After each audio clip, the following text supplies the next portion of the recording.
Welcome back to Turpentine VC, the podcast where we discuss the art and science of building successful venture firms, VC to VC.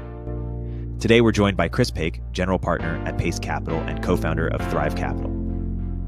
We discuss the evolution of VC and technology platforms and explore Chris's frameworks for understanding AI's impact on software, as well as his three brothers parable explaining the dynamics between different AI models. Chris also shares his insights on how infrastructure requirements shape the next generation of consumer companies. Let's dive in. Chris, welcome to Turpentine VC. Stoked to have you on here. Thank you, Erik. It's an honor or privilege. Thanks for having me.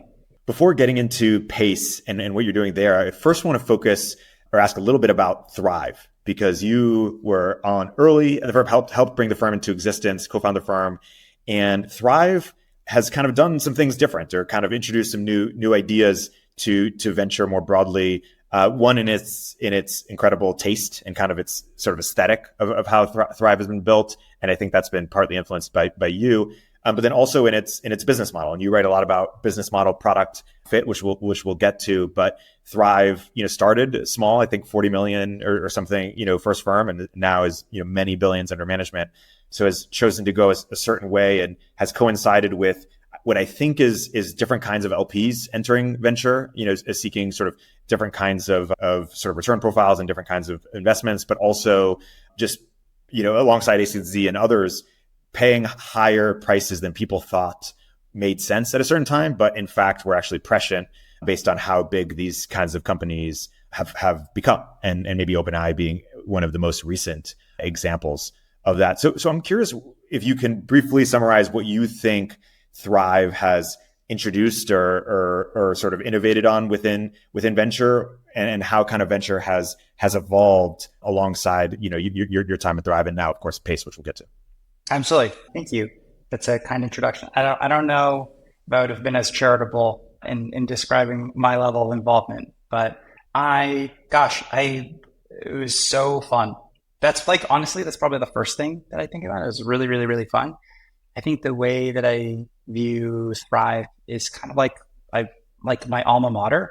I learned so much at Thrive and we did so many great things. I was very lucky to be a part of it. For better, for worse, learned on the job. It was my first job out of school. I think it's sort of not lost on me that the only reason why we're having this conversation is survivor bias.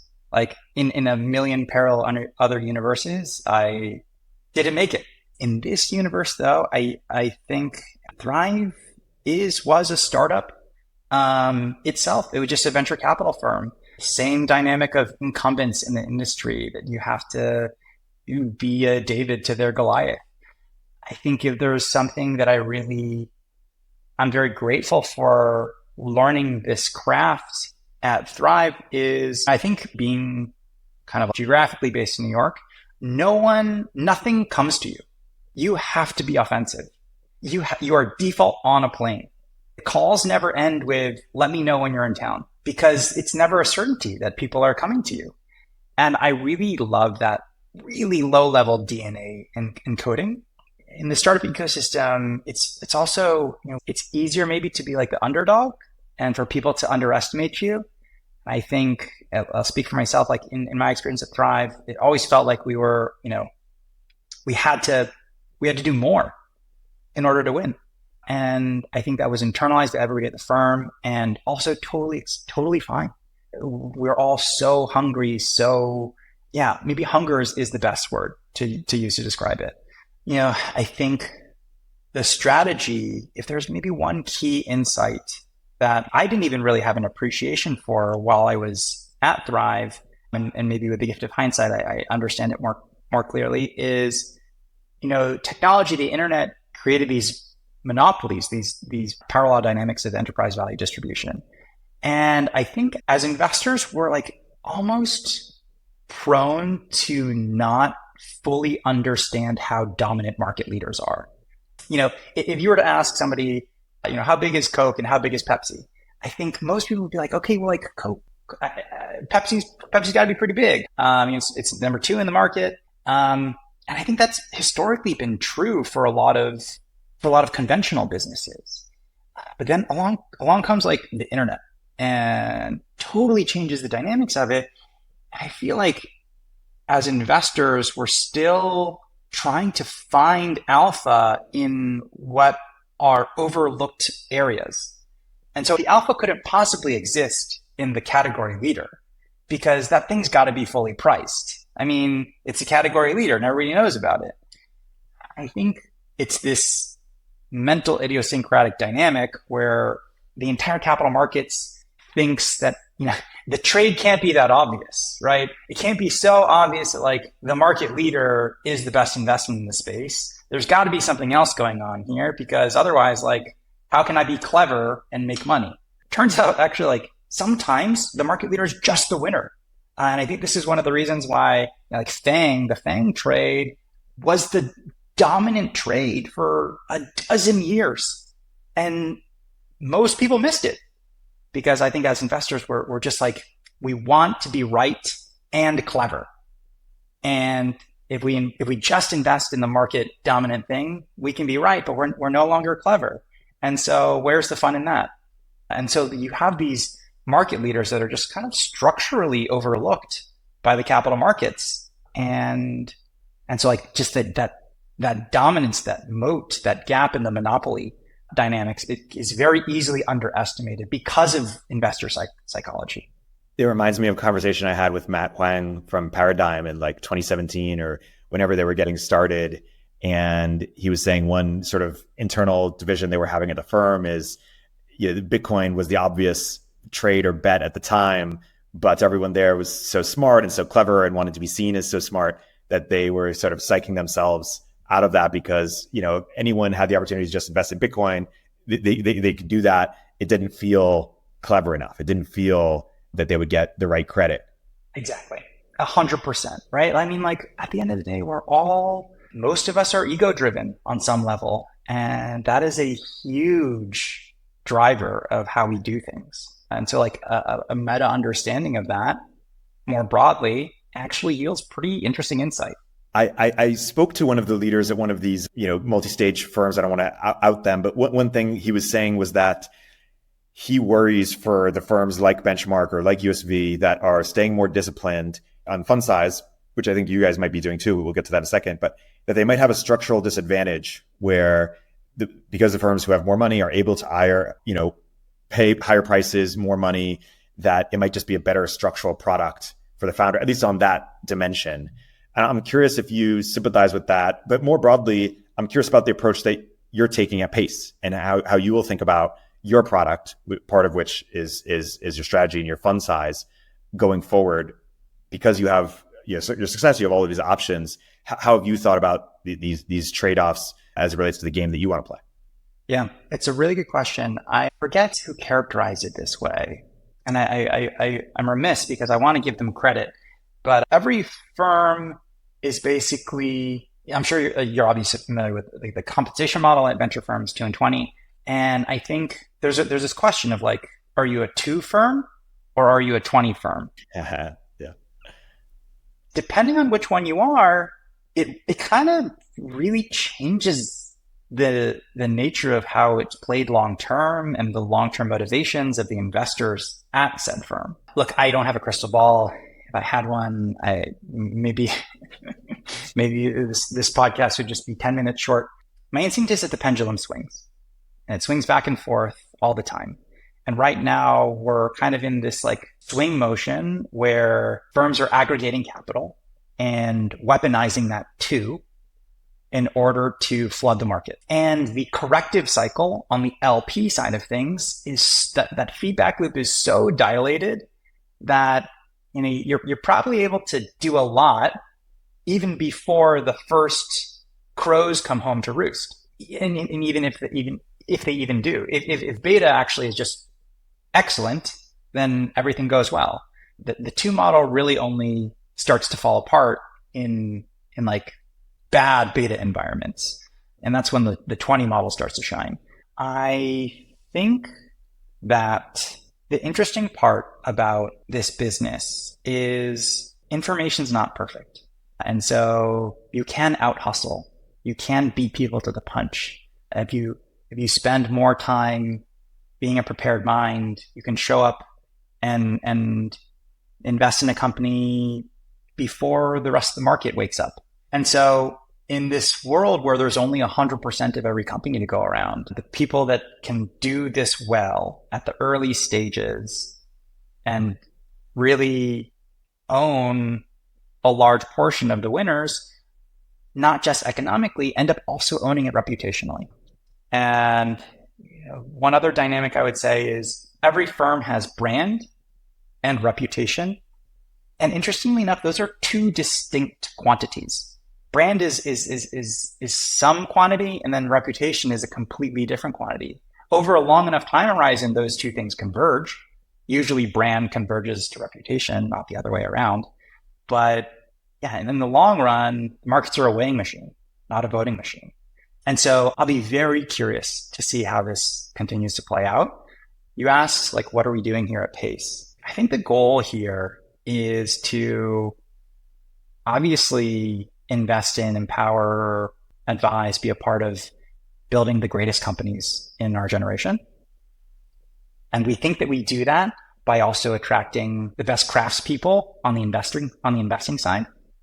And so it's our job then to create an environment and a firm that people who want to be world-class investors and hone their craft and get better at it want to be a part of. Yeah, I think, and there are plenty of empire builders out there. And I honestly, I really respect it. I really respect it. I understand why it happens, and particularly the empire builders that are good at it. I think, at least at Pace, I think we're building something closer to a temple. And what does that mean? We think that venture is a craft. We think it's a services business. We think that the more you practice it, the more you study it, the better you can get at it. We're not shotgun investors. If anything, we're probably snipers. We're not heat-seeking missiles. And we develop theses. We have views of the world and use those views to sort and filter how we prosecute deals. It's not uncommon for us to be the first people to reach out to companies. We have this sort of informal motto internally, which is, if there's a deck, it's too late. Like, if the company has already got all of if ducks in a row and it's like ready to march out to the capital markets and seek the highest price, I don't know if that's for us. There are firms out there that have much better brands than us. There are firms out there that can pay much higher prices than us. And so it's like, okay, well, where can we win? I think it's being thoughtful. It's getting there first. It's building conviction before other investors that might be less prepared would need more information to get to the same degree of conviction. And so to the extent that that is a kind of investing that is attractive to other investors, hopefully we can build out a team of people that practice in that way. We have language internally, we're all pushing ourselves to be great. We're pushing ourselves to be good, or we're pushing ourselves to be great, or we're pushing each other to be great. And we have this idea of like new PRs. It's not that necessarily there's quote unquote untapped potential that we're not executing against. We're giving it our best here. We're pedal to the metal. It's just that our best is also getting better. And so every day we think we can set a new PR. I'll like shamelessly steal another slogan from the browser company, which incredible culture. Is your biggest investment, right? Or one of them at least. Yes. And they have an internal slogan, which is better is possible. I think, people who are attracted to this kind of idea and pursuit of excellence are the kinds of folks that we hope to attract here. Hey, we'll continue our interview in a moment after a word from our sponsors. Our sponsor for today's episode is Carta, the end-to-end accounting platform that's purpose-built to power the strategic impact of the fund CFO. For the first time ever, private fund operators can now leverage their very own bespoke software that's designed from the ground up to bring their whole portfolio together, enabling formations, transactions, and distributions to flow seamlessly and accurately. The end result? A remarkably fast and precise platform that empowers better strategic decision-making and delivers transformational insights on demand, timely K1s, holistic fund performance data, and so much more. Come see the new standard in private fund management at carta.com/investors. That's carta.com/investors. Managing company expenses doesn't have to be a hassle. You can effortlessly streamline the entire expense management process, from receipt capture to approval routing and reimbursements, in a single solution. Enter Rippling Spend, the revolutionary platform trusted by thousands of businesses to take control of their finances. Backed by top investors and boasting over $1 billion in funding, they're dedicated to providing exceptional value to their customers. Here's how it works. An employee submits a lunch receipt via their Rippling app, and AI instantly turns it into an expense report, checking for policy compliance in real time to auto-approve or send directly to the approver based on your org chart. No more chasing receipts or manually routing approvals. Want to take it a step further? Automate your corporate card management with Rippling as well. You can automatically issue cards to employees with preset limits and specific policies, such as managers with a $50 team lunch limit. The rest is auto-rejected at the point of transaction. Then, every transaction syncs with your accounting system in real time. Plus, you earn market-leading rewards on every purchase, rewarding your company for everyday spending, all while closing your books 3 times faster. Ready to transform your company's spending? Sign up for a free demo at rippling.com/turpentine and get 1 month free. That's rippling.com/turpentine. Start your 1 month free trial today. Yeah. I'm curious. I'm curious to what extent you think you're also taking, market risk with your approach, or is it mostly just execution risk? And maybe put differently, you mentioned venture as a craft. I think, in my opinion, the most sort of revolutionary model in venture over the last 20 years, maybe longer, is Y Combinator in their ability to get scale and special economics in, some of the best companies of the last 20 years by sort of changing the model, really, changing the product of how they serve founders in ways that I don't think anyone has really done since. They've shown that venture can be something different, and maybe there's just that was a one-off, and it's hard to recreate things like that. But I'm curious if in the next 10 to 20 years, venture is going to look pretty similar to how it does now, with YC as the great, one-off or something, or if for some reason venture is going to evolve and look like something different. Because, many people say it's a craft. I wonder if it's also, has potential to be productized or sort of innovated on in the way that YC has. I hope the industry changes, right? It's got to. I mean, capital markets are so dynamic, responsive. Venture capital as an industry isn't even that old. I 100% agree with you that that Y Combinator as an invention, as an idea, brilliant. Network effect, alumni network, special economics, brand, prestige. There's so many things that are like so thoughtfully executed on, and like the system design is so elegant. I really respect it. Asked if we're taking market risk or execution risk. I think like if YC is an example of market risk successfully taken, while I would love to think of us as creative thinkers, I'm skeptical that any self-description that comes remotely close to that would be self-aggrandizing. And so we must be just taking execution risk. We just think that venture as a product can be improved upon, and that we have a way of pursuing investments and making investments that's differentiated and will outperform others, even though it's largely the same game.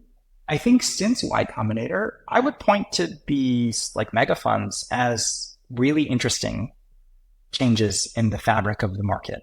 It's possible that the cash flow coming off of that too is more than enough at large scale to incentivize, attract, retain incredible enough talent that outcompetes smaller firms. I think that's like an open feedback, like an open hypothesis for me. And it's like kind of waiting for like data points to be tied out. But I also think it's probably this sort of like pendulum swing. I would expect the capital markets to over rotate on the asset, like the aggregator model. And then like it breaks in some way, shape or form, returns fall short, LPs aren't satisfied with, sub 2x net, and then it kind of swings back. And, I think I understand the convenience of concentrated allocation, but I also understand that on the LP side of things, it's just, they're returns driven. And 2x net or less than that is just like it's not gonna pay the bills. So I'll be super curious to see how the entire industry changes and evolves over time. My assumption is that it will continue to evolve. In the same way that the capital markets and private equity and hedge funds, like the invention of the LBO, the invention of the credit default swap, like all of these like financial engineering instruments fundamentally change the way that capital assembles. I think the invention of Y Combinator is so cool. And I'm going to assume that there will be other instruments that get invented in the future. I'm here for it. I mean, like, if there's anything, how do I describe this? More competition is good. No competition in the model equals good. And so founders will benefit. Us as consumers will benefit by better companies being, existing. Now, is it a Hunger Games for the participants? Perhaps, but I think that's also something that we all sign up for. If we're not good at this, we shouldn't be able to do it.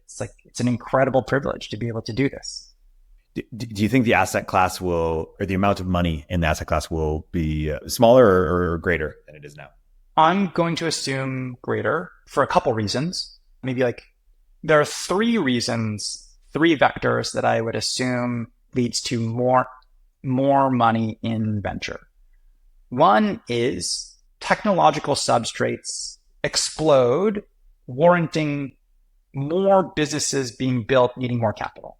So like the invention of LLMs, amazing. That impact on like drug discovery, like general productivity. I mean, we're going to have this huge explosion of companies that will need financing, will need growth capital.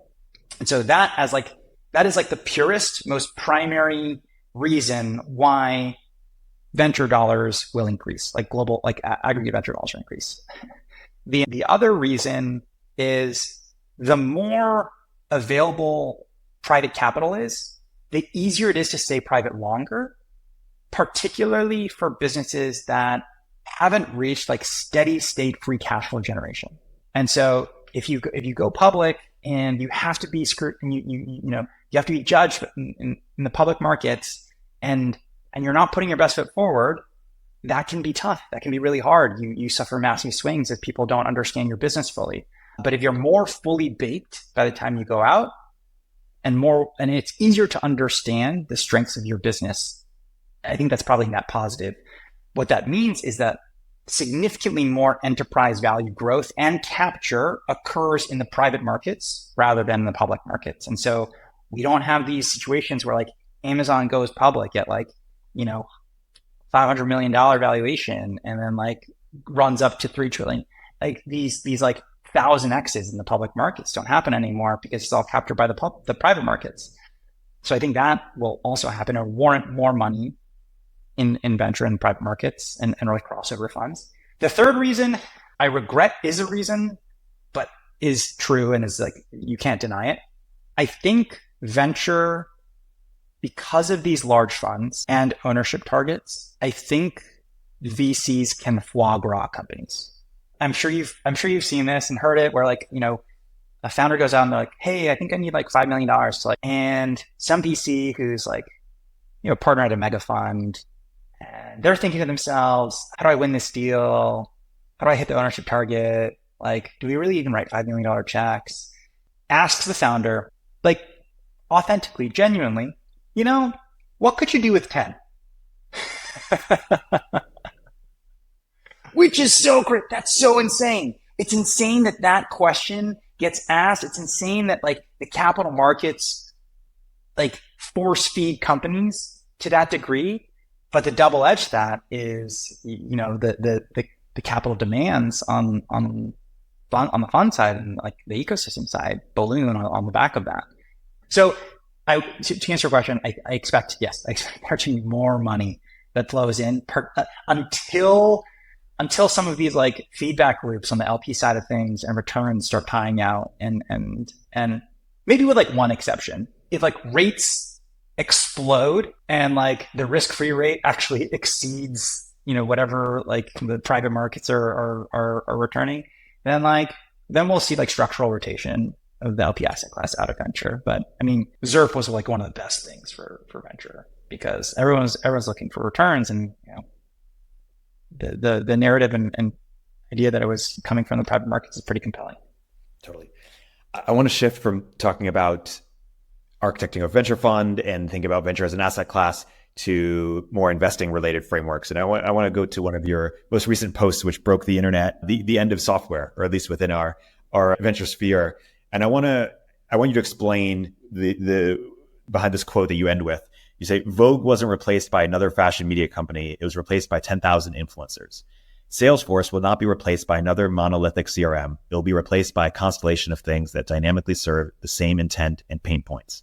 Software companies will be replaced the same way media companies were, giving rise to a new set of platforms that control distribution. Yeah, first of all, I fully recognize the sort of like poke the bear dynamic associated with the. Turns out Twitter doesn't reward nuance, though I believe everything that I put in that essay. I mean, we're starting to see it, right? Like, I don't know how true or untrue Klarna ripping out Salesforce and Workday is and replacing it with homegrown builds. But if that's even directionally correct, that's crazy and where we're going. And so, like, if you think about it, at the end of the day, software is just tool.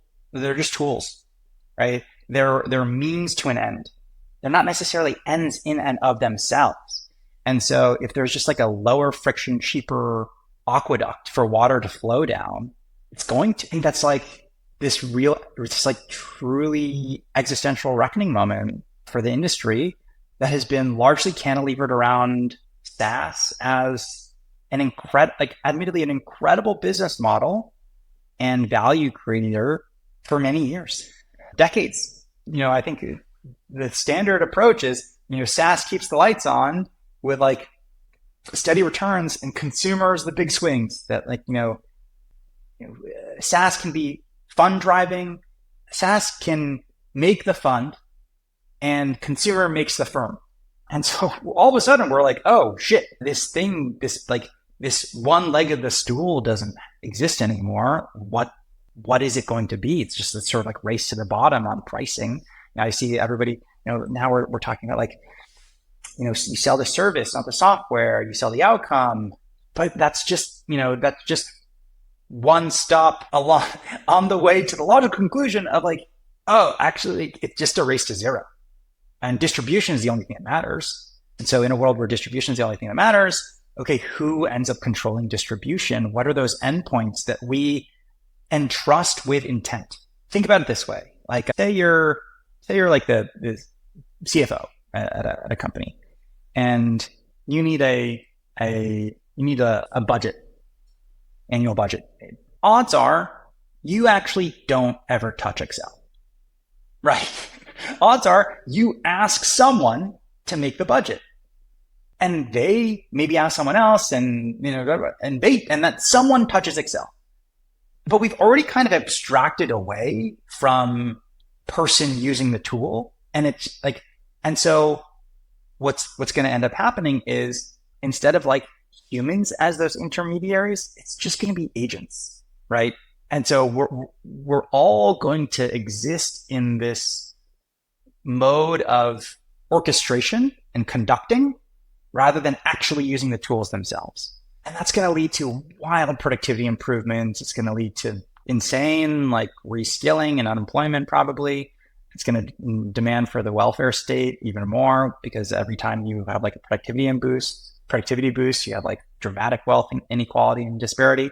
But if the internet took us from this amount of content to this amount of content, I would argue that AI and LLMs are going to take us from this amount of software to this amount of software.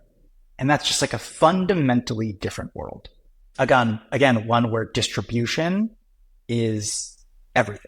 And right now, I think like people still rely on switching cost and data portability and, sales motions. Like all of that basically goes away when you have free software competing with each other for distribution. I like, people always say like, oh, but we have free software. We have like freeware.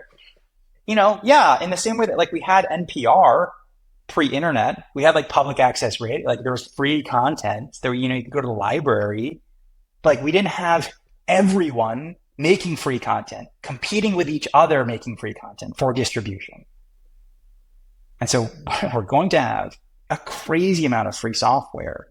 I don't even know what we're going to call it, but we're going to have this like, crazy amount of software flooding the market, and it's all going to be free. And it's all going to compete with each other for distribution. Right.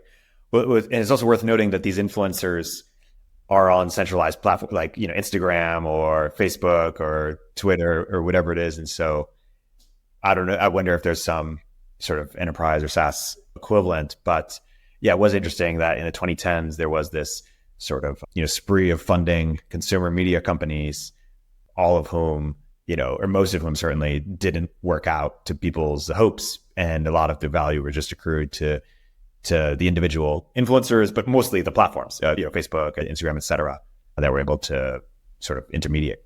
Yeah.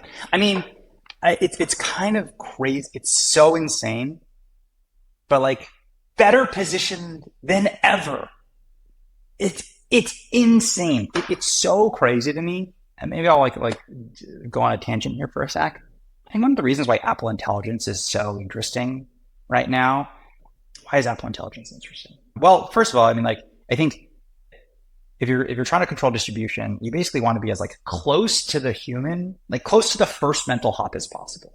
I think one of the reasons why Google has lost a lot of the search war to Amazon is because we used to search on Google, like the flow used to be like going to Google, searching batteries, space, Amazon, and then clicking the first link and then buying batteries. We don't do that anymore, right? We like open up the Amazon app because we're just basically doing that first mental hop already. And then we search batteries inside of Amazon. That totally changes Google's order in the fire hose distribution of intent, capture of intent, and then fire hose distribution of intent. It's like whoever owns that first mental hop basically owns the resulting intent. And so Apple's super well positioned basically as a hardware provider. Crazy how good a position they're in. But the really interesting thing about Apple Intelligence, I don't think people really understand how far ahead and advantaged Apple is on the hardware side of things. Because of Apple's unified memory architecture and its M chip, Apple computers, Apple like MacBook Pros and Mac Studios with maxed out RAM are actually the best dollar for dollar inference devices to do local inference. So you can boot up a 70 billion parameter model on your MacBook Pro and get like readable tokens per second out of it for free. So you basically have something in the equivalent of like ChatGPT 3.5 running locally for free, which is really cool. But where it gets even cooler is right now, no app developers can really offer free applications using AI because as a developer, you have to think about the cumulative aggregate cost of inference on cloud providers and then estimate how much that's going to be and then figure out some way to cover that cost. There's no way to defray that cost to the end consumer. And so this is why we have these like kind of terribly inelegant models of monetization, like subscriptions, where it's like, okay, well, I guess that's like a okay solve. But what's even better is if all the inference can happen locally. Amazing. Incredible. Like if Apple gets to a point where they release the Apple Intelligence SDK and allow developers to use to basically run inference locally on device, all of a sudden, as an app developer, you can offer a free app. App developers literally can't offer free apps right now because they have to do the mental calculation of like, okay, like how much is this going to cost? That's insane. That's so crazy. Like one customer can zero you out. So I'm really excited about that future. That does require us to shift away from cloud hosted models to like local inference. And obviously like the state of the art right now is closed source cloud hosted. So we're far ways away from there still, but intuitively, I would assume that that's the logical endpoint. Imagine like let's think about like gaming, right? Like you play a game on your phone, all of the graphics are rendered locally. All of like the compute is effectively done locally. It's not happening in the cloud somewhere and getting streamed to your phone. How terrible would it feel if you had to pay like 1 cent a minute to play a game on your phone? Or like even worse, what if the game developer had to internalize the rendering cost? That's where we are right now. Too much friction. Fascinating. Hey, we'll continue our interview in a moment after a word from our sponsors. Even if you think it's a bit overhyped, AI is suddenly everywhere, from self-driving cars to molecular medicine to business efficiency. If it's not in your industry yet, it's coming fast. But AI needs a lot of speed and computing power. So how do you compete without costs spiraling out of control? Time to upgrade to the next generation of the cloud. Oracle Cloud Infrastructure, or OCI. OCI is a blazing fast and secure platform for your infrastructure, database, application development, plus all your AI and machine learning workloads. OCI costs 50% less for compute and 80% less for networking. So you're saving a pile of money. Thousands of businesses have already upgraded to OCI, including MGM Resorts, Specialized Bikes, and Fireworks AI. Right now, Oracle is offering to cut your current cloud bill in half if you move to OCI for new US customers with minimum financial commitment. Offer ends December 31st, 2024. See if your company qualifies for this special offer at oracle.com/turpentine. That's oracle.com/turpentine.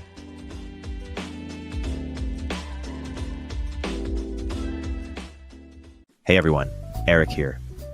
At Turpentine, we're always looking for ways to streamline our work. That's why we use Notion for all our internal documents. It's been a game changer for us, and I want to tell you why. Notion is this amazing all-in-one workspace that combines your notes, docs, and projects. But what's really cool is their new Notion AI. It's like having multiple AI tools built right in. You can search, generate, analyze, and chat, all without leaving Notion. What sets Notion AI apart is how it personalizes responses based on your content. It's not just another generic chatbot, it understands the context of your work. Plus, it can search across thousands of docs in seconds, even connecting to tools like Slack and Google Docs. And get this, Notion is used by over half of the Fortune 500 companies. Teams using it send less emails, cancel more meetings, and save time searching for their work. It's designed to keep everyone on the same page while protecting your privacy. Want to give it a try? Head over to notion.com/upstreampod. That's all lowercase. Notion.com/upstreampod. You can try Notion for free, and when you use our link, you're supporting our show. Give the powerful, easy-to-use Notion AI a shot today at notion.com/upstreampod. Hey everyone, Erik here. In this environment, founders need to become profitable faster and do more with smaller teams, especially when it comes to engineering. That's why Sean Lenihan started Squad, a specialized global talent firm for top engineers that will seamlessly integrate with your org. Squad offers rigorously vetted top 1% talent that will actually work hard for you every day. Their engineers work in your time zone, follow your processes, and use your tools. Squad has front-end engineers excelling in TypeScript, React, and Next.js ready to onboard to your team today. For backend, Squad engineers are experts at Node.js, Python, Java, and a range of other languages and frameworks. While it may cost more than the freelancer on Upwork, billing you for 40 hours, but working only 2, Squad offers premium quality at a fraction of the typical cost, without the headache of assessing for skills and culture fit. Squad takes care of sourcing, legal compliance, and local HR for global talent. Increase your velocity without amping up burn. Visit choosesquad.com and mention Turpentine to skip the waitlist. Cool. It's interesting because, well, you mentioned the state of the art is closed source. You do have this sort of parable called the Three Brothers, which helps sort of shed some perspective on sort of the broader open source debate. I want you to explain the parable and its implications. Yeah, gosh, maybe I've just reduced myself to like the Aesop fable. Okay, so I think the inspiration for the Three Brothers essay is basically understanding how these different these different technical architectures age over time and how use shifts. So in the essay, I write that like you have 3 brothers. The eldest brother is the first to get new stuff, new clothes, new shoes, new car, new video game system. And it's because they're the oldest, they're the biggest, they're the first. And that is right now OpenAI and Anthropic. right? Like they're bleeding edge, state of the art, closed source, cloud hosted. And the middle brother doesn't necessarily get new stuff, but they're the first in line to get the hand-me-downs. And so, like gently used clothes, like sneakers that aren't new, but like still plenty of life on them.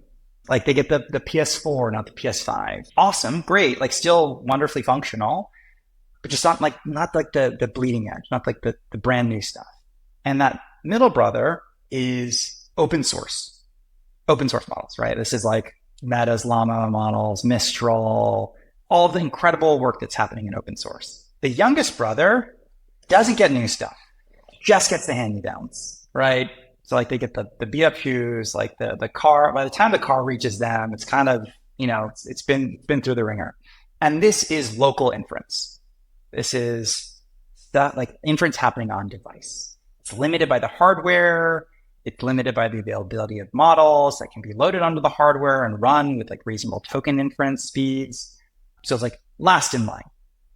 And so here's the thing: when these brothers are young, there's a real difference between what they all hold, right? We're really like stretching this metaphor. The youngest brother is still in diapers, and not even wearing real clothes yet. And like the oldest brother is like, needs clothes and shoes, is playing video games, But here's the thing: like when they grow up and they become adults, the oldest brother and the middle brother will still have these like windows of monopoly of ownership. But the youngest brother ends up basically inheriting everything. And at the end of the day, like, what's the difference between like a 4K television and an 8K television? Or how much better are the graphics going to be in like the PS10 Pro and the PS9? So over time, so like the vast majority of the functionality ends up transitioning to that youngest brother. And right now, that youngest brother is still in diapers. And so what does this portend to where sort of value is going to be accrued in AI, or how are these sort of, the wars between what's happening right now going to play out? That's a great question. Obviously, usage is not equal to enterprise value capture, right? You can have a lot of like inference happening locally on device, and there's no way to capture value from that inference. I think that's like the million, billion, $1 trillion question. Like, how does this all play out? Where are the pinch points? Where are the places that you can slap toll booths on highways or aqueducts? What's a moat? What's not a moat? Where does value accrue? Like, I have like a few theses, like I have a few assumptions about the future state of the world, and that really guides how I navigate the ecosystem. One of the assumptions that I have is open source models. My assumption is that models are too critical of a piece of technology, and the rate of advancement on models is such that they cannot be rent seeking, right? Like it's almost like somebody's offering like better electricity, like even better electricity. Like no, actually, like it's all basically going to be the same, and you're not going to be able to be rent seeking on it as a utility. And so my assumption is we're going to have like open source models in the future. Another one of my assumptions is that we're going to have like a lot of them. We're going to have many different sized models, some that are optimized to run on the edge, almost like actually like Apple Intelligence architects similarly, where like you have really small models that are optimized for the edge, and then like it escalates. It's almost like when you call into a customer service center, you get hit with a touch tone menu. It's like, hey, like, can you solve this problem by yourself? And then if you can, great. And that's maybe like 70% of them. And then, oh, actually, if you can't, then we're actually going to like bump you up. And you're going to talk to like some kind of person who has some amount of training, but like it's still like low cost. And maybe they can help you solve your problem. And then if you really can't solve your problem, then we're going to like continue to escalate you. I think like similarly, a lot of inference requests and interaction with AI will be architected the same, where it's like, okay, how do we like meet the demands of this request with almost like as little wattage output as possible? And then if we have to escalate it, we'll escalate it. So I think many models will exist. And then the last assumption I have, and I've obviously mentioned this a bunch, is I think we're going to have inference on device, not in the cloud. My assumption is that compute gets pushed to the edge, and data always gets sucked up into the cloud for a lot of reasons and convenience and portability.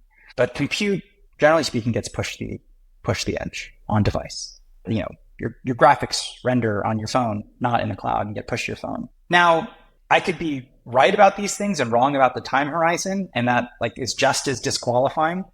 You know, I'm certain that the universe is going to end in a heat death, but that also doesn't mean that we should do things any differently right now. So I think time horizon, like timelines are like this big open-ended question for sure.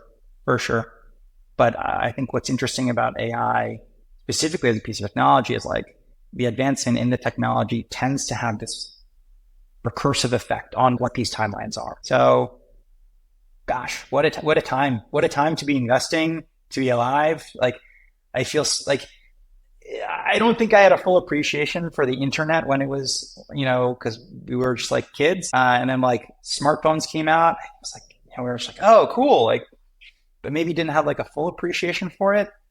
Now it's pretty clear that this is a revolutionary piece of technology, and like, wow, what a privilege to be able to witness it and be a part of shepherding it into, you know, its full potential.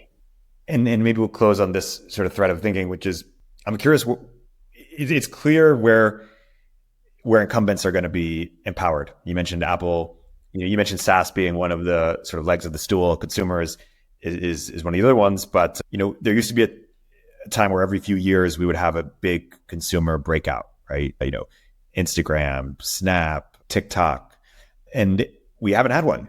And the incumbents are stronger, and AI seems to only be benefiting them.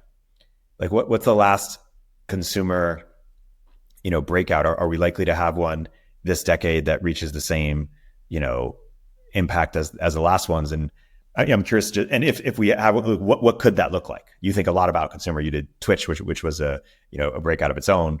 I'm curious, what are you thinking? You know, 10 years from now, we're pointing at, hey, the consumer hits of the 2020s, or at least second half of 2020s.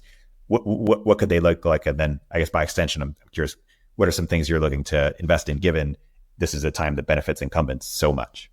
It's a great question. Answer your question fully, I'm going to introduce a concept that, like, kind of half baked, but I'll do it anyways. And this concept is called minimum viable infrastructure. What do I mean by that? Okay, so through this lens of minimum viable infrastructure, you might be able to say that the minimum viable infrastructure for Twitter was SMS, and the minimum viable infrastructure for Instagram and Snapchat was 3G, and the minimum viable infrastructure for TikTok was 4 and 5G, or LTE. And it has to do with the size of the media file, right? So Twitter, text, really small payload.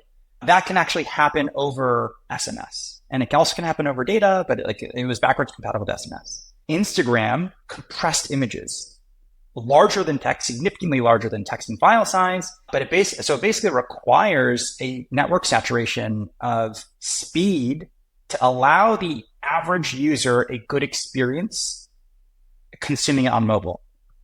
Same with Snapchat, maybe incrementally more. Snapchat is images plus short form video.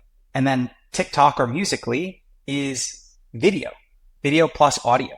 As you can imagine, those increasing packet sizes, or size of standard media on those content networks, as they increase in size, they also demand more infrastructure saturation to allow for the average user to have a positive consumptive experience. Largely 3G, Uber was impossible pre-3G.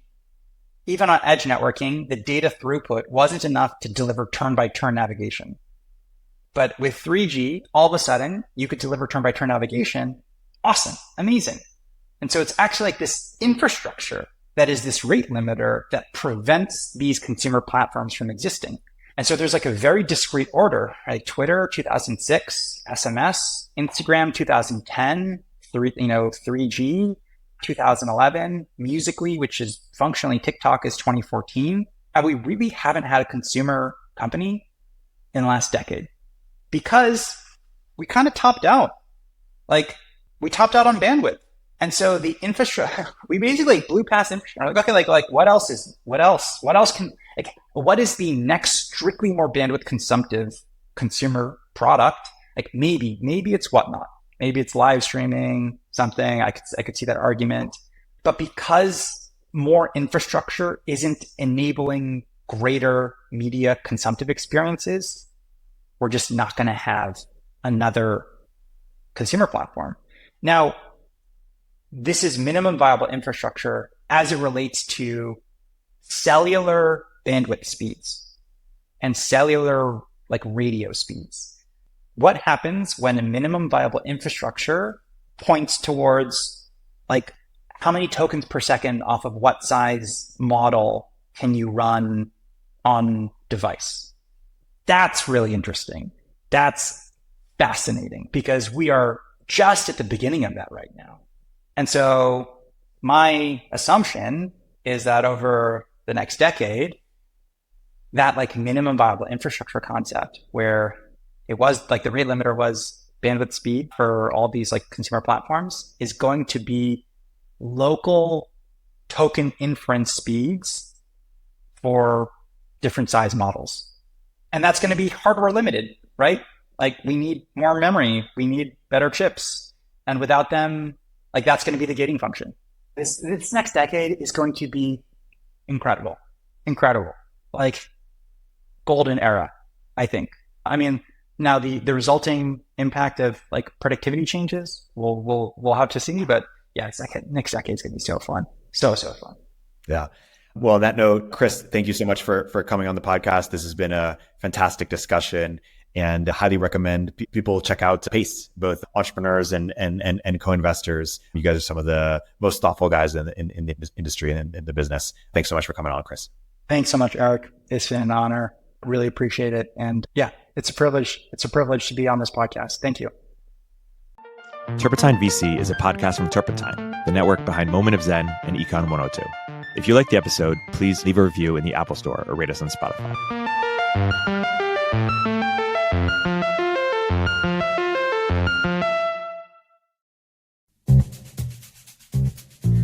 Hey everyone, Erik here. At Turpentine, we're building the first media outlet for tech people by tech people. We're the network behind the show you're listening to right now. We have a slate of hit shows across a range of topics and industries, from our AI and investing cluster of podcasts to shows that drive the conversation in tech with the most interesting thinkers, founders, investors, and influencers, like Econ 102 with Noah Smith. We're launching new shows every week, and we're looking for industry-leading sponsors. If you think that might be you and your company, email me at eric@turpentine.co. That's ERIK @turpentine.co, and let's partner together.